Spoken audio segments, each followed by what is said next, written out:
Je lis du livre de Matthieu, chapitre 3, au verset 9, ce qui suit.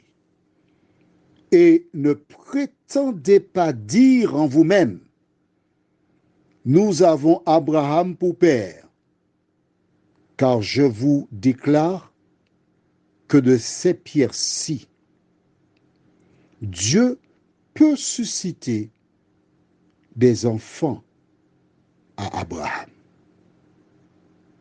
Prions. Notre Seigneur, notre Dieu, alors que nous découvrons ce verset, nous te demandons de continuer de nous éclairer, nous conduire sur le chemin du salut. Que le Saint-Esprit nous éclaire. Nous t'en prions au nom de Jésus pour ta gloire éternelle. Amen. Pour bien comprendre le verset, je suis obligé de relire le verset d'hier, celui de 8. Produisez donc du fruit digne de la repentance. C'est ce qui est indispensable. Les Juifs avaient un sentiment de supériorité. Pourquoi? Parce que Dieu, en rencontrant Abraham, et nous avons déjà vu cela, rappelle-toi, il a fait une alliance avec lui. Et dans cette alliance, il disait que ceux qui sont circoncis sont ses enfants. Vous serez mon peuple. Et de père en fils, il faisait circoncire les enfants. En fait, ce n'est que dans ce siècle, nous comprenons mieux ce qu'est la circoncision et pourquoi Dieu avait ordonné que les Juifs soient circoncis. Je te suggère d'aller sur Internet, sur un moteur de recherche, pour voir les bienfaits de la circoncision. Elle se pratiquait le 8e jour.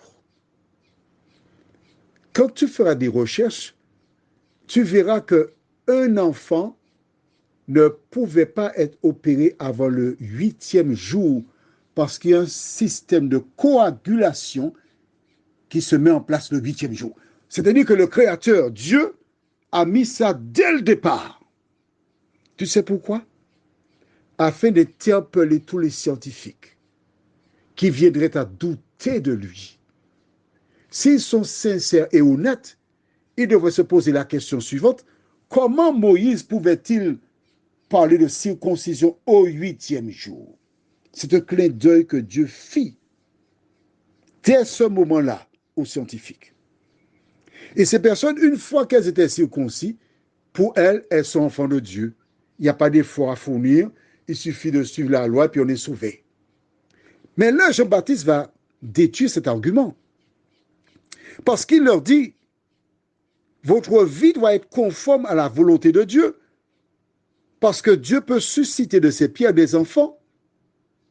Donc, ce qui fait de vous un enfant de Dieu, ce n'est pas le fait d'être circoncis, mais d'avoir une vie conforme à la parole de Dieu.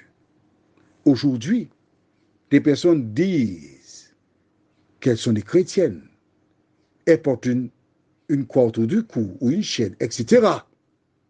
Mais ce n'est pas la présence de la croix qui fait de toi un chrétien, pas du tout.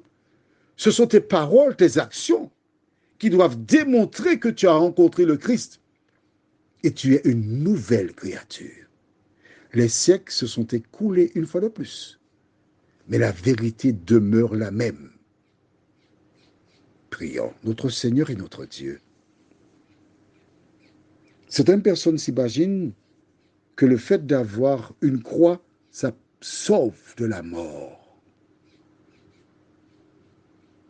Mais la croix ne sauve personne de la mort. Ce qui nous préserve de la mort éternelle, c'est d'avoir accepté Jésus et d'avoir une vie qui démontre que Jésus habite en nous. Quand nous regardons la vie des pharisiens et des sadducéens, plusieurs personnes qui se disent chrétiennes vivent exactement comme eux. Seigneur, de nous aider à produire des fruits dignes de la repentance, nous t'en prions, au nom de Jésus et pour ta gloire éternelle. Amen. Je te souhaite une bonne journée.